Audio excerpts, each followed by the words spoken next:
Նիկոլ Փաշինյանի գլխավորած պատվիրակությունը ժամանել է Գերմանիա։ Դեկտեմբերի 9-ից 10-ը վարչապետը նախատեսում է հանդիպել Գերմանիայի նախագահ Ֆրանկ Վալտեր Շտայնմայերի, կանցլեր Ֆրիդրիխ Մերցի, ինչպես նաև Համբուրգի քաղաքապետ Պետեր Չենչերի հետ։ Հայաստանի վարչապետի այցին զուգահեռ մարդու իրավունքների պաշտպանությամբ զբաղվող մի շարք կազմակերպություններ եւ Գերմանահայոց կենտրոնական խորհուրդը նամակով դիմել են Գերմանիայի կանցլերին, պահանջելով ուշադրություն դարձնել Ադրբեջանում պահվող հայգերիների հարցին, նաեւ Հայաստանի ներքաղաքական իրավիճակին ու վերջին զարգացումներին, բարձրաստիճան հոգեվորականների ձերբակալումից մինչև խոսքի ազատության սահմանափակումներ։ Նամակի հեղինակները պնդում են, որ Գերմանիայում ապրող հայերը վախենում են զրկվել հայրենիք վերադառնալու իրավունքից Հայաստանում կատարվող իրադարձությունների վերաբերյալ հրապարակային քննադատություններ անելու պատճառով։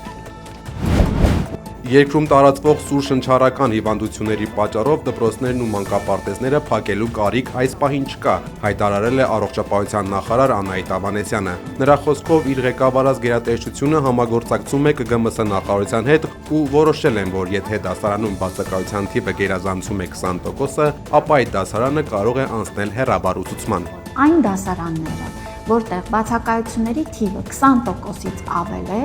այս դասարանները կարող են անցնել հեռավար ուսուցման։ Մենք մեր կրթության գործընկերների հետ ամենօրյա կապի մեջ ենք եւ այս հետ մոնիտորինգի արդյունքներով դասարանները ինքնուրույն կարող են անցնել հեռավար դասապրոցեսի, որ մի կողմից պաշտպանենք մեր երեխաների առողջությունը եւ հնարավորություն տանք, որպեսզի վարակի այդ դպրոցներում կոնկրետ իջնի թվաքանակը, բայց մյուս կողմից էլ չխաթարենք ընդհանուր հանրապետությունով դասապրոցեսը։ Հայաստանում ընթացող դատավարությունները տարիներով չեն ձգձգվի։ Երկրում ընթացող դատավարության բոլոր տեսակները շուտով կլինեն ժամկետային։ Բարեփոխման ծրագրով նախատեսվում է քաղաքացիական եւ վարչական դատարանների համար սահմանել գործի քննության համար 6 ամիս, իսկ քրգործերի քննության համար 1 տարի ժամկետ։ Պետական մարմինների ներկայացուցիչների առաջին համաժողովին հայտարարել է արդարադատության նախարարը ու նշել, որ որոշ դեպքերում հնարավոր է գործի քննությունը երկարի, սակայն դրա համար եւս հստակ ժամկետներ են սահմանվելու։ Սրբուհի Գալյանի խոսքով այս բարեփոխումները արվում են տնտեսության կայուն զարգացման համար։ Պետք է նշեմ, որ ցավոք սրտի դատական process-ները, ինչպես մեր, այնպես էլ մի շարք երկրներում տևում են շատ երկար, բայց մենք գնացել ենք այն ճանապարհով, որ պետք է սահմանենք հստակ ժամկետներ յուրաքանչյուր դատավարության համար եւ մոտ ապագայում մեր երկրում դատավարության բոլոր տեսակները կլինեն ժամկետային։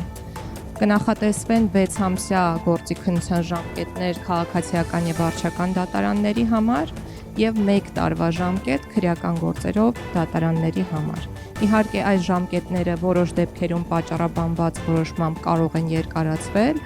բայց այդ երկարացումները եւս կլինեն հստակ ժամկետներով։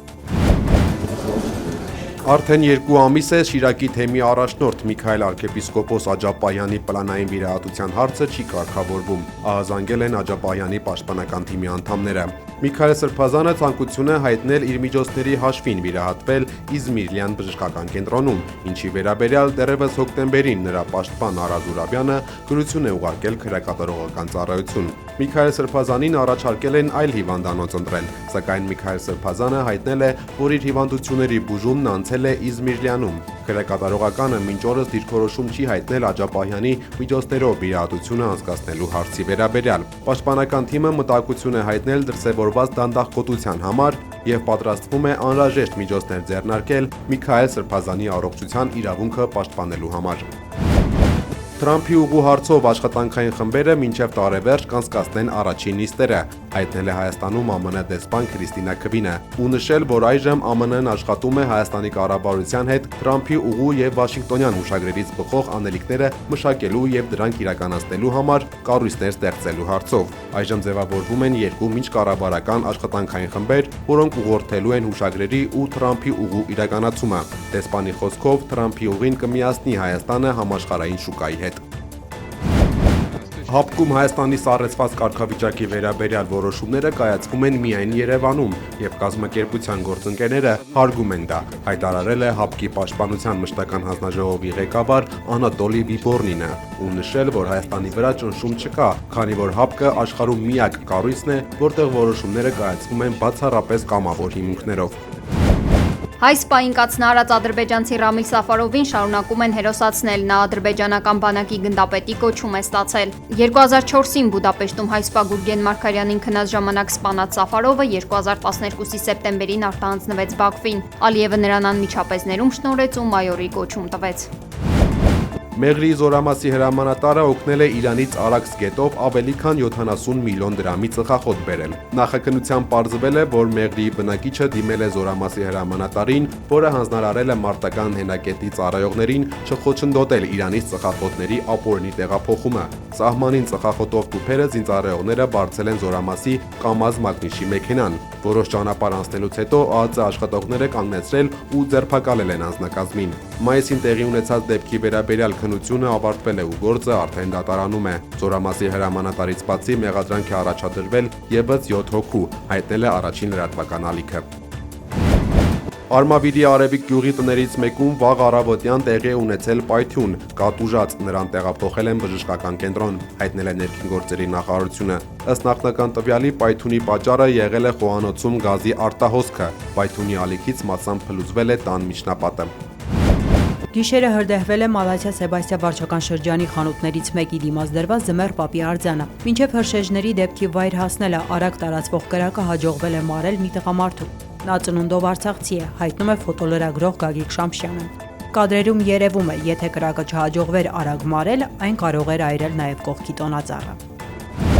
Ուկրաինայի նախագահ Վլադիմիր Զելենսկին եվրոպական մի շարք առաջնորդների եւ ՆԱՏՕ-ի գլխավոր քարտուղարի հետ հանդիպումներից հետո հայտարարել է, որ ԱՄՆ-ի 28 կետանոց խաղաղության ծրագիրը կրճատել են, հասցնելով 20-ի, սակայն տարածքների հարցը դեռևս մնում է անլուծելի։ Ամերիկյան ծրագրի Եվրոպայում խմբագրված տարբերակը այսօր ուղարկել են Վաշինգտոն։ Միացյալ Նահանգների առաջնորդ Դոնալդ Թրամփը հայտնել է, որ ԱՄՆ-ն շարունակում է աշխատել Ուկրաինայում իրավիճակի կարգավորման ուղղությամբ։ Ամերիկյան մամուլը գրում է, որ Թրամփի վարչակազմը Զելենսկուն դրդում է արագ գործողությունների։ Թրամփը հասկանում է, թե ինչ լծակներ կարելի է օգտագործել, որպեսզի ստիպի Ուկրաինային գործարքի գնալ։